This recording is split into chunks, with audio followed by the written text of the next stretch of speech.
ആകാശവാണി.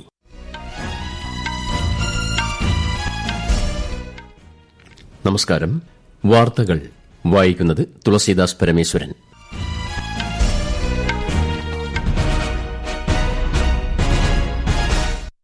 പ്രധാന വാർത്തകൾ.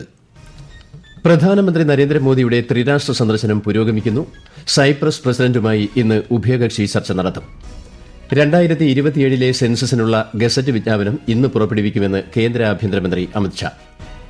അഹമ്മദാബാദ് വിമാനാപകടത്തിൽ മരിച്ചവരെ തിരിച്ചറിയുന്നതിനുള്ള DNA പരിശോധന തുടരുന്നു. 80 പേരുടെ മൃതദേഹങ്ങൾ തിരിച്ചറിഞ്ഞു. കേരളത്തിൽ ശക്തമായ മഴ തുടരുന്നു. എല്ലാ ജില്ലകളിലും ജാഗ്രതാ നിർദ്ദേശം. 11 ജില്ലകളിലെ വിദ്യാഭ്യാസ സ്ഥാപനങ്ങൾക്ക് ഇന്ന് അവധി. ഇറാൻ ഇസ്രായേൽ സംഘർഷം രൂക്ഷം. പ്രതിസന്ധി തടയുന്നതിനായി മധ്യസ്ഥ ചർച്ചകൾ സജീവം. ഇരു രാജ്യങ്ങളിലെയും ഇന്ത്യൻ പൌരന്മാർക്ക് ജാഗ്രതാ നിർദ്ദേശം. വാർത്തകൾ വിശദമായി. സൈപ്രസുമായി സാമ്പത്തിക ബന്ധം ശക്തമാക്കുന്നതിനുള്ള പ്രതിബദ്ധത ആവർത്തിച്ച് പ്രധാനമന്ത്രി നരേന്ദ്രമോദി. ലെമസോസിൽ വ്യാപാര വട്ടമേശ സമ്മേളനത്തെ അഭിസംബോധന ചെയ്യുകയായിരുന്നു പ്രധാനമന്ത്രി. കഴിഞ്ഞ 23 വർഷത്തിനിടെ ഒരു ഇന്ത്യൻ പ്രധാനമന്ത്രി സൈപ്രസ് സന്ദർശിക്കുന്നത് ഇതാദ്യമാണെന്ന് വ്യക്തമാക്കിയ ശ്രീ മോദി, യൂറോപ്പിലേക്കുള്ള ഇടനാഴിയായിട്ടാണ് ഇന്ത്യൻ കമ്പനികൾ സൈപ്രസിനെ കാണുന്നതെന്നും പറഞ്ഞു. സമുദ്രമേഖല, തുറമുഖ വികസനം എന്നിവയിൽ ഇന്ത്യ ശ്രദ്ധ കേന്ദ്രീകരിക്കുന്നതായും അവ പ്രോത്സാഹിപ്പിക്കുന്നതിന് നിരവധി നടപടികളാണ് കൈക്കൊണ്ടിട്ടുള്ളതെന്നും പ്രധാനമന്ത്രി പറഞ്ഞു. मैरीटाइम और पोर्ट डेवलपमेंट पर हमारा फोकस है. हम शिप बिल्डिंग और शिप ब्रेकिंग को भी प्राथमिकता दे रहे हैं.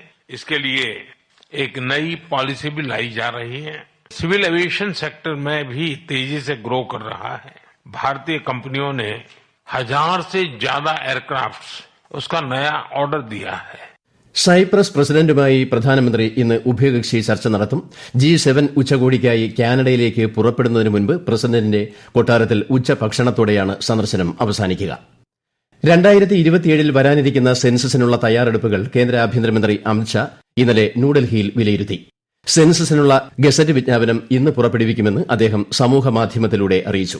ഇതാദ്യമായി പൊതു സെൻസസിനൊപ്പം ജാതി സെൻസസും നടക്കുന്നുണ്ട്.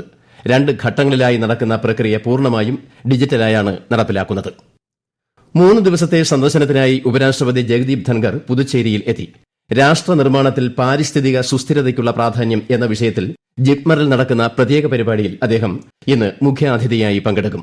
ജിപ്മറിലെ അധ്യാപകരും വിദ്യാർത്ഥികളുമായും ശ്രീ ധൻഖർ സംവദിക്കും. നാളെ പോണ്ടിച്ചേരി സർവകലാശാലയും ഉപരാഷ്ട്രപതി സന്ദർശിക്കും. ഇറാൻ ഇസ്രായേൽ സംഘർഷം 4ാം ദിവസത്തിലേക്ക് കടക്കുന്ന പശ്ചാത്തലത്തിൽ പശ്ചിമേഷ്യയിലെ മറ്റിടങ്ങളിലേക്ക് പ്രതിസന്ധി വ്യാപിക്കുന്നത് തടയുന്നതിനായി മധ്യസ്ഥ ചർച്ചകൾ സജീവം.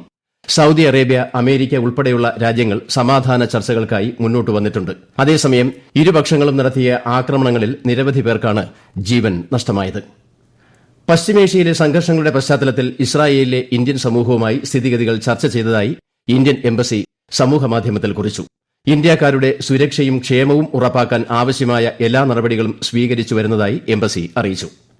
ഇറാനിലെ സുരക്ഷാ സ്ഥിതിഗതികൾ നിരന്തരം നിരീക്ഷിച്ചു വരുന്നതായും ഇന്ത്യൻ വിദ്യാർത്ഥികൾ സ്വയം സുരക്ഷ ഉറപ്പാക്കണമെന്നും ടെഹ്റാനിലെ ഇന്ത്യൻ എംബസി അറിയിച്ചു.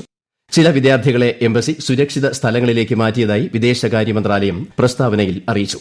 അഹമ്മദാബാദ് വിമാനാപകടത്തിൽ മരിച്ചവരെ തിരിച്ചറിയുന്നതിനുള്ള DNA പരിശോധനകൾ തുടരുന്നു.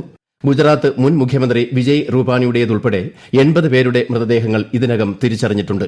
ഇതിൽ 33 മൃതദേഹങ്ങൾ കുടുംബങ്ങൾക്ക് കൈമാറി. ഗാന്ധിനഗർ ഫോറൻസിക് സയൻസ് ലബോറട്ടറിയിൽ DNA പരിശോധന 24 മണിക്കൂറും തുടർച്ചയായി നടക്കുന്നതായി ലബോറട്ടറി ഡയറക്ടർ HB സംഘ്വി അറിയിച്ചു. അതേസമയം വിജയ് റൂപാണിയുടെ മരണത്തിൽ ഗുജറാത്തിൽ ഒരു ദിവസത്തെ ദുഃഖാചരണം പ്രഖ്യാപിച്ചു. ചെറുകിട വ്യവസായങ്ങൾക്ക് പ്രചോദനമേകാൻ കേന്ദ്ര സർക്കാർ പ്രതിജ്ഞാബദ്ധമാണെന്ന് കേന്ദ്ര ധനമന്ത്രി നിർമ്മല സീതാരാമൻ. ലേയിൽ ക്രെഡിറ്റ് ഔട്ട്റീച്ച് പരിപാടിയെ അഭിസംബോധന ചെയ്യുകയായിരുന്നു കേന്ദ്രമന്ത്രി. എല്ലാവരെയും ഉൾപ്പെടുത്തിയുള്ള സാമ്പത്തിക വികസനത്തിനാണ് സർക്കാർ പ്രാധാന്യം നൽകുന്നതെന്നും കേന്ദ്രമന്ത്രി വ്യക്തമാക്കി. ഈ വാർത്തകൾ ആകാശവാണിയിൽ നിന്ന്. ആകാശവാണി വാർത്തകളും വാർത്താ അധിഷ്ഠിത പരിപാടികളും All India Radio News Thiruvananthapuram YouTube ചാനലിലും @All India Radio News Thiruvananthapuram Facebook പേജിലും AIR ന്യൂസ് _ ഇൻസ്റ്റഗ്രാം അക്കൌണ്ടിലും @AIR ന്യൂസ് _ TVM X ഹാൻഡിലും ലഭ്യമാണ്. നിലമ്പൂർ ഉപതെരഞ്ഞെടുപ്പിന്റെ പരസ്യപ്രചാരണം അവസാനിക്കാൻ ഒരു ദിവസം മാത്രം ശേഷിക്കെ സ്ഥാനാർത്ഥികളുടെ പ്രചാരണം ഊർജിതമായി പുരോഗമിക്കുന്നു. LDF സ്ഥാനാർത്ഥി M സ്വരാജിന്റെ പ്രചാരണ പരിപാടിയിൽ മുഖ്യമന്ത്രിയും CPIM മുതിർന്ന നേതാവുമായ പിണറായി വിജയൻ പങ്കെടുത്തു. UDF സ്ഥാനാർത്ഥി ആര്യാടൻ ഷൌക്കത്തിന്റെ പ്രചാരണത്തിൽ കോൺഗ്രസ് MP പ്രിയങ്ക ഗാന്ധി പങ്കെടുത്തു. NDA സ്ഥാനാർത്ഥി മോഹൻ ജോർജിന്റെ തെരഞ്ഞെടുപ്പ് പ്രകടന പത്രികയായ വികസിത നിലമ്പൂർ രൂപരേഖയുടെ പ്രകാശനം BJP സംസ്ഥാന അധ്യക്ഷൻ രാജീവ് ചന്ദ്രശേഖർ നിർവഹിച്ചു. കേരളത്തിൽ ശക്തമായ മഴ തുടരുന്നു. വരും ദിവസങ്ങളിൽ വ്യാപക മഴയ്ക്ക് സാധ്യതയെന്ന് കേന്ദ്ര കാലാവസ്ഥാ വകുപ്പ് അറിയിച്ചു. കഴിഞ്ഞ മണിക്കൂറുകളിൽ എല്ലാ ജില്ലകളിലും ശക്തമായ മഴയാണ് ലഭിച്ചത്. വടക്കൻ ജില്ലകളിൽ കനത്ത മഴ ജനജീവിതത്തെ സാരമായി ബാധിച്ചു. താഴ്ന്ന പ്രദേശങ്ങളിൽ വെള്ളം കയറിയിട്ടുണ്ട്. തിരുവനന്തപുരം, കൊല്ലം, ആലപ്പുഴ ഒഴികെയുള്ള 11 ജില്ലകളിലെ വിദ്യാഭ്യാസ സ്ഥാപനങ്ങൾക്ക് ഇന്ന് അവധി പ്രഖ്യാപിച്ചിട്ടുണ്ട്. ആലപ്പുഴയിലെ കുട്ടനാട്, അമ്പലപ്പുഴ താലൂക്കുകളിലെ വിദ്യാഭ്യാസ സ്ഥാപനങ്ങൾക്കും അവധി നൽകിയിട്ടുണ്ട്. മലപ്പുറം മുതൽ കാസർഗോഡ് വരെയുള്ള 5 ജില്ലകളിൽ ചുവപ്പ് ജാഗ്രതയും പത്തനംതിട്ട, കോട്ടയം, എറണാകുളം, ഇടുക്കി, തൃശൂർ, പാലക്കാട് ജില്ലകളിൽ ഓറഞ്ചും മറ്റ് 3 ജില്ലകളിൽ മഞ്ഞ ജാഗ്രതയുമാണ്. കേരള, കർണാടക, ലക്ഷദ്വീപ് തീരങ്ങളിൽ വ്യാഴാഴ്ച വരെ മീൻപിടുത്തം നിരോധിച്ചിട്ടുണ്ട്. മലയോര മേഖലയിലേക്കുള്ള രാത്രിയാത്രയ്ക്കും വിനോദസഞ്ചാരത്തിനും നിയന്ത്രണം ഏർപ്പെടുത്തിയിട്ടുണ്ട്. കനത്ത മഴയെ തുടർന്ന് പല ട്രെയിനുകളും വൈകിയാണ് ഓടുന്നത്. കണ്ണൂർ ജില്ലയിൽ 2 ദിവസമായി പെയ്യുന്ന കനത്ത മഴ ജനജീവിതത്തെ ബാധിച്ചു. പലയിടത്തും വെള്ളം കയറി. വിശദാംശങ്ങളുമായി ആകാശവാണി കണ്ണൂർ ജില്ലാ പ്രതിനിധി കെ.വു. ശശിധരൻ. ജില്ലയിൽ താഴ്ന്ന പ്രദേശങ്ങളിൽ പലയിടത്തും വെള്ളക്കെട്ട് രൂപപ്പെട്ടിട്ടുണ്ട്. പ്രധാന പുഴകൾ നിറഞ്ഞൊഴുകുകയാണ്. പുഴയോരങ്ങളിൽ താമസിക്കുന്നവരോടും മലയോരങ്ങളിൽ താമസിക്കുന്നവരോടും ജാഗ്രത പാലിക്കാൻ നിർദ്ദേശം നൽകിയിട്ടുണ്ട്. ശക്തമായ കാറ്റിൽ പലയിടങ്ങളിലും നാശനഷ്ടമുണ്ടായി. ഏച്ചൂർ കോട്ടത്ത് മരം കടപുഴകി 5 വൈദ്യുത തൂണുകൾ തകർന്നു. മയ്യഴിപ്പുഴ കരകവിഞ്ഞതിനെ തുടർന്ന് കടവത്തൂർ ടൌണിൽ വെള്ളം കയറി. തളിപ്പറമ്പ് പട്ടുവം റോഡിൽ മണ്ണിടിച്ചിലുണ്ടായതിനെ തുടർന്ന് ഗതാഗതം തടസ്സപ്പെട്ടു. പറശ്ശിനിക്കടവിൽ കാർ റോഡിൽ നിന്ന് താഴേക്ക് പതിച്ച് കൊല്ലം സ്വദേശികളായ ദമ്പതിമാർക്ക് പരിക്കേറ്റു. ജില്ലയിൽ ഇന്നലെ ഒരു മരണവുമുണ്ടായി. വിവിധ ജില്ലകളിൽ ജലസേചന വകുപ്പ് പ്രളയ സാധ്യതാ മുന്നറിയിപ്പ് നൽകി. പത്തനംതിട്ടയിലെ അച്ചൻകോവിൽ, കാസർകോട്ടെ കരിയങ്കോട്, നീലേശ്വരം, മൊഗ്രാൽ എന്നീ നദികളുടെ കരയിലുള്ളവർ ജാഗ്രത പാലിക്കണമെന്ന് നിർദ്ദേശമുണ്ട്. അടുത്ത 2 ദിവസങ്ങളിൽ ഡൽഹി, ഹരിയാന, പഞ്ചാബ്, ഗുജറാത്ത് എന്നിവിടങ്ങളിൽ ഇടിമിന്നലോട് കൂടിയ ശക്തമായ മഴയ്ക്ക് സാധ്യതയെന്ന് കാലാവസ്ഥാ വകുപ്പ് അറിയിച്ചു. ഇന്ത്യയുടെ പടിഞ്ഞാറൻ തീരത്ത് അതിശക്ത മഴയ്ക്ക് സാധ്യതയുള്ളതിനാൽ ചുവപ്പ് ജാഗ്രതാ മുന്നറിയിപ്പ് നൽകിയിട്ടുണ്ട്. കൊങ്കൺ, ഗോവ, തീരദേശ കർണാടക എന്നിവിടങ്ങളിലും കനത്ത മഴ തുടരുകയാണ്. ഉത്തരാഖണ്ഡിലെ കേദാർനാഥ് ക്ഷേത്രത്തിന് സമീപം ഹെലികോപ്റ്റർ തകർന്ന് 7 പേർ മരിച്ച സംഭവം എയർക്രാഫ്റ്റ് ആക്സിഡന്റ് ഇൻവെസ്റ്റിഗേഷൻ ബ്യൂറോ അന്വേഷിക്കും.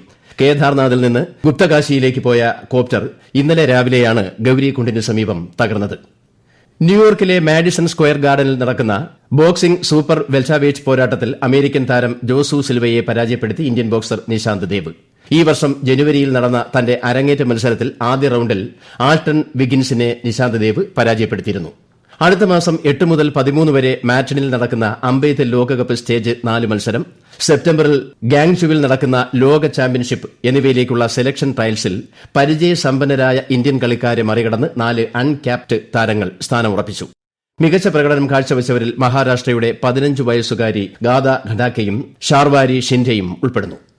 കേരളത്തിൽ +1 പ്രവേശനത്തിന്റെ 3ാമത്തെയും അവസാനത്തേതുമായ അലോട്ട്മെന്റ് ഇന്ന് പ്രസിദ്ധീകരിക്കും. രാവിലെ 10 മുതൽ നാളെ വൈകിട്ട് 5 വരെ പ്രവേശനം നേടാം. താൽക്കാലിക പ്രവേശനത്തിലുള്ള വിദ്യാർത്ഥികൾക്ക് ഹയർ ഓപ്ഷൻ നിലനിർത്താൻ ഇനി അവസരം ഉണ്ടായിരിക്കില്ല. സ്പോർട്സ് കോട്ടയുടെ അവസാന അലോട്ട്മെന്റും ഇതോടൊപ്പം പ്രസിദ്ധീകരിക്കും. ഇതുവരെ അപേക്ഷിക്കുവാൻ കഴിയാത്തവർക്ക് സപ്ലിമെന്ററി അലോട്ട്മെന്റിനായി പുതിയ അപേക്ഷകൾ സമർപ്പിക്കാം. സംസ്ഥാനത്ത് ആദ്യമായി ശുദ്ധജലം കാര്യക്ഷമതയോടെ ഗുണഭോക്താക്കളിലേക്ക് എത്തിക്കുന്ന വാട്ടർ എഫിഷ്യന്റ് തൃശൂർ പദ്ധതി ഇന്ന് മുഖ്യമന്ത്രി ഉദ്ഘാടനം ചെയ്യും. PC ഡാമിൽ നിന്ന് ജലം എടുത്ത് ട്രീറ്റ് ചെയ്ത് ശുദ്ധജലമാക്കി 18,500 ഉപഭോക്താക്കൾക്ക് എത്തിക്കുന്നതാണ് പദ്ധതി. 5.9 കോടി രൂപ അമൃത് പദ്ധതിയിൽ ഉൾപ്പെടുത്തിയാണ് പ്രവൃത്തി പൂർത്തീകരിച്ചിട്ടുള്ളത്. പൂർണ്ണമായി ഓൺലൈനിൽ പരിശോധിക്കാൻ കഴിയും എന്നതാണ് പദ്ധതിയുടെ പ്രധാന പ്രത്യേകത. കേരള ആരോഗ്യമന്ത്രി വീണ ജോർജിന് ഓസ്ട്രേലിയയിലെ വിക്ടോറിയൻ പാർലമെന്റ് സമ്മേളനത്തിൽ പങ്കെടുക്കുന്നതിന് ക്ഷണം. വിശിഷ്ട അതിഥിയായി പങ്കെടുക്കാനും പാർലമെന്റിന്റെ ആദരം ഏറ്റുവാങ്ങുന്നതിനുമാണ് ക്ഷണം ലഭിച്ചത്. ഈ മാസം 19 നടക്കുന്ന വിക്ടോറിയൻ പാർലമെന്റ് സമ്മേളനത്തിൽ മന്ത്രി പങ്കെടുക്കും. സന്ദർശനത്തോടനുബന്ധിച്ച് വിക്ടോറിയയിലെ ആരോഗ്യമന്ത്രി, വനിതാ ശിശുക്ഷേമ മന്ത്രി എന്നിവരുമായി ശ്രീമതി വീണ ജോർജ് ചർച്ച നടത്തും. പ്രധാന വാർത്തകൾ വീണ്ടും. പ്രധാനമന്ത്രി നരേന്ദ്രമോദിയുടെ ത്രിരാഷ്ട്ര സന്ദർശനം പുരോഗമിക്കുന്നു. സൈപ്രസ് പ്രസിഡന്റുമായി ഇന്ന് ഉഭയകക്ഷി ചർച്ച നടത്തും. 2027 സെൻസസിനുള്ള ഗസറ്റ് വിജ്ഞാപനം ഇന്ന് പുറപ്പെടുവിക്കുമെന്ന് കേന്ദ്ര ആഭ്യന്തരമന്ത്രി അമിത്ഷാ. അഹമ്മദാബാദ് വിമാനാപകടത്തിൽ മരിച്ചവരെ തിരിച്ചറിയുന്നതിനുള്ള DNA പരിശോധന തുടരുന്നു. 80 പേരുടെ മൃതദേഹങ്ങൾ തിരിച്ചറിഞ്ഞു. കേരളത്തിൽ ശക്തമായ മഴ തുടരുന്നു. എല്ലാ ജില്ലകളിലും ജാഗ്രതാ നിർദ്ദേശം. 11 ജില്ലകളിലെ വിദ്യാഭ്യാസ സ്ഥാപനങ്ങൾക്ക് ഇന്ന് അവധി. ഇറാൻ ഇസ്രായേൽ സംഘർഷം രൂക്ഷം. പ്രതിസന്ധി തടയുന്നതിനായി മധ്യസ്ഥ ചർച്ചകൾ സജീവം. ഇരു രാജ്യങ്ങളിലെയും ഇന്ത്യൻ പൌരന്മാർക്ക് ജാഗ്രതാ നിർദ്ദേശം. വാർത്തകൾ കഴിഞ്ഞു. അടുത്ത വാർത്താ പ്രക്ഷേപണം ഉച്ചയ്ക്ക് 12:30.